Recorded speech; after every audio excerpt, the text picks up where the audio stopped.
নমস্কার, বাঙালিয়ানায় আজকের রেসিপি হলো ভোলা ভেটকি মাছের কাটা।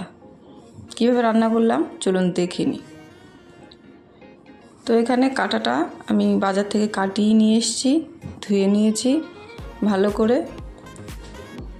আর আমি এটা আলু দিয়ে রান্না করব, আর সঙ্গে পেঁয়াজ কুচি নিয়েছি।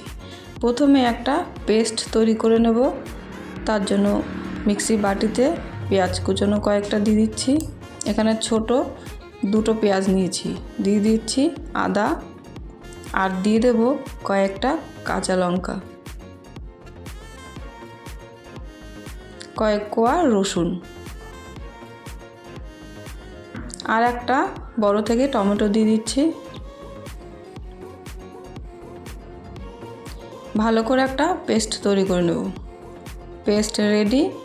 এবার এই পেস্টের মধ্যেই আমি অ্যাড করে দেব জিরের গুঁড়ো। 2 চামচ পরিমাণ জিরের গুঁড়ো দিয়ে দেব। আর এদিকে কাটার মধ্যে হলুদ আর লবণটা ভালো করে মাখিয়ে নেব।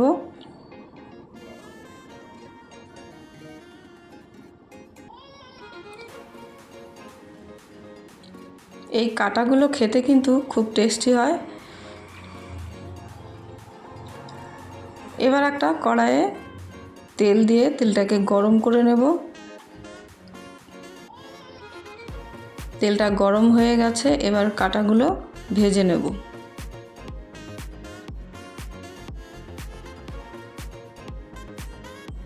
এই ভোলা ভেটকি মাছের কাটা চচ্চড়ি খেতে খুব সুন্দর হয়। আর রান্নাটা কেমন হবে অবশ্যই জানাবেন। একটু ঢাকা দিয়ে দেব।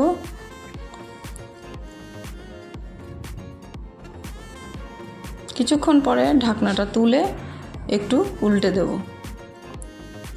ভাজা হয়ে গেলে নামিয়ে নেব। আর আমাদের চ্যানেলটাকে অবশ্যই সাবস্ক্রাইব করবেন ভালো ভালো রান্নার ভিডিও পেতে। আর ভালো লাগলে অবশ্যই একটা লাইক করবেন। ভাজা হয়ে গেছে, এবার এগুলো তুলে নেব।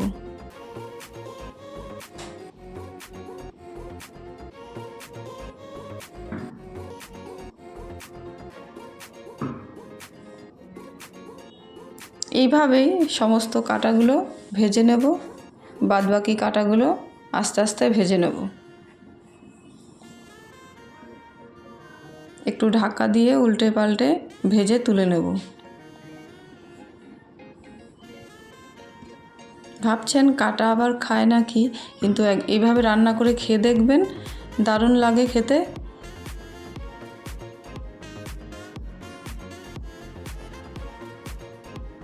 বাদবাকি অর্ধেক মাথাটা দিয়ে দিলাম, আর ঢেকেও দিয়েছি যাতে তেল না ছিটকে যায়।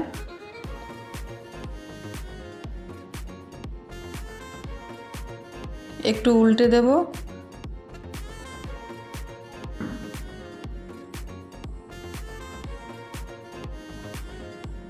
ভাজা হয়ে গেছে, এটাকেও তুলে নেব।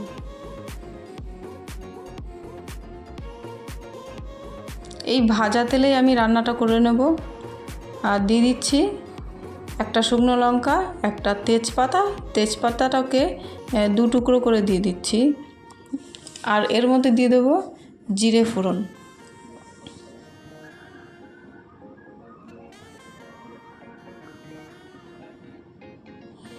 আর কেটে রাখা আলুটা দিয়ে দেব।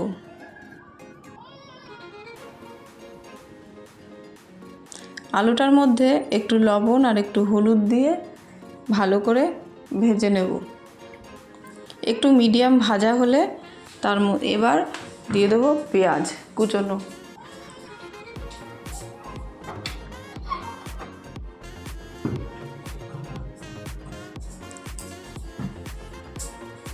ঢাকা দিয়ে দিচ্ছি যাতে আলুটা একটু হালকা সেদ্ধ হয়ে যায়।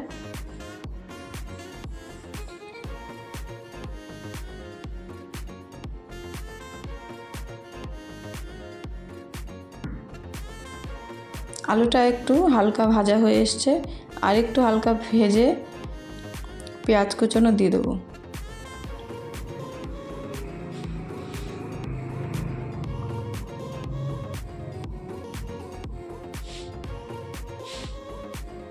এখনকার নতুন আলুগুলো একটু শক্ত শক্ত থাকে, তাই বারে বারে ঢেকে দিয়েই আমি আলুটাকে ভাজা করছি। এবার এর মধ্যে পেঁয়াজ কুচনোটা দিয়ে দেবো। আমি পেঁয়াজ কুচনোটা আগেও দিতে পারতাম, কিন্তু দিইনি। আগে পেঁয়াজ কুচনোটা দিয়ে দিলে পেঁয়াজটা বেশি ভাজা হয়ে যাবে, আর যেহেতু আমি অল্প লাল লাল করে ভাজবো, তাই আলুটা মিডিয়াম ভেজে তারপর পেঁয়াজটা দিয়ে দিলাম। নেড়ে চেড়ে ভালো করে পেঁয়াজটা ভেজে নেব।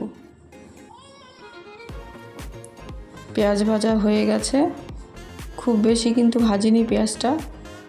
এবার এর মধ্যে অ্যাড করে দেব তৈরি করে রাখা পেস্ট।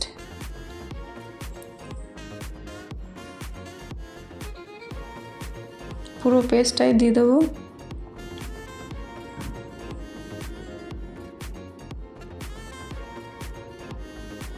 আমি এখানে সমস্ত মশলা একটা পেস্ট তৈরি করে দিয়েছি। আপনারা চাইলে ভাগে ভাগে বা আস্তে আস্তে সমস্ত মশলাগুলো দিতে পারেন। এখানে দিয়ে দিলাম হলুদ গুঁড়ো পরিমাণ মতো, আর দিয়ে দিচ্ছি লবণ স্বাদ মতো।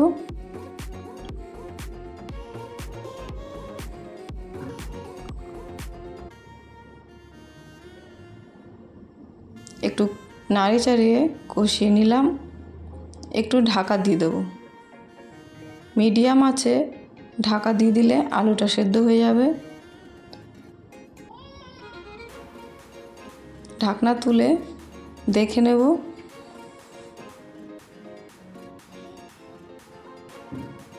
কষানো প্রায় হয়েই গেছে।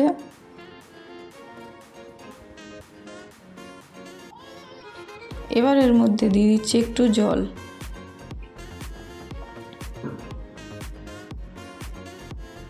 জল দিয়ে ভালো করে নেড়ে চেড়ে নেব আর একটু কষিয়ে নেব।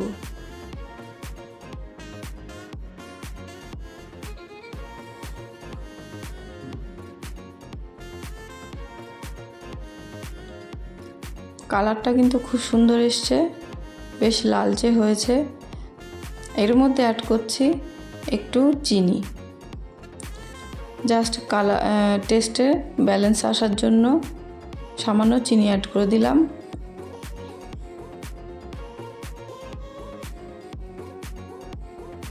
এবার এর মধ্যে অ্যাড করে দেব জল।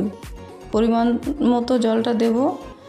আমি যেহেতু বেশি ঝোল রাখবো না, সামান্য ঝোল দেব, তাই অল্পই জল দিলাম।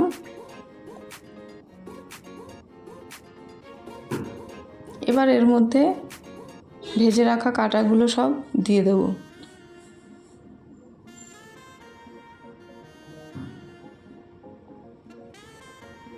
ভালো করে নেড়ে চেড়ে কাঁটাগুলোকে মিশিয়ে নিতে হবে।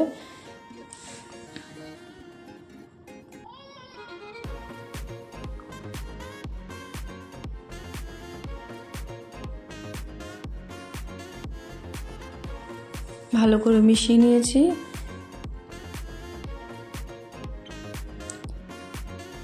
এবার এর মধ্যে দিয়ে দেব ঘি।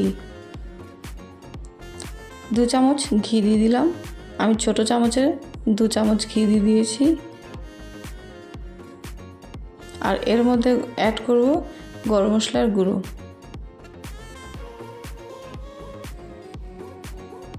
ভালো করে নেড়ে চেড়ে গরম মশলা আর ঘিটাকে মিশিয়ে দিতে হবে।